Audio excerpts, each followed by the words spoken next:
sama stað í Reykjavíkur 10. febrúar og nutum útsýnisins á leiðinni þangað.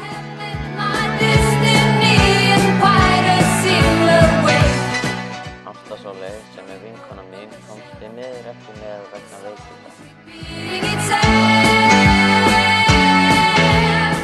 Við feðgarnir vöknuðum snemma og keyrðum á Keflavíkurflugvöll.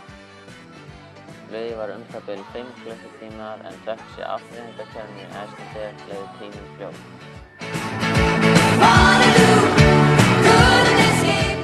Ítölsku Alparnir frá ótrúlegu sjónarhorni.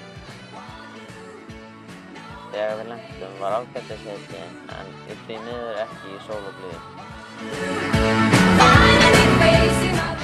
Ég bjóst ekki við að sjá svona mikla vínræktun í Norður-Ítalíu.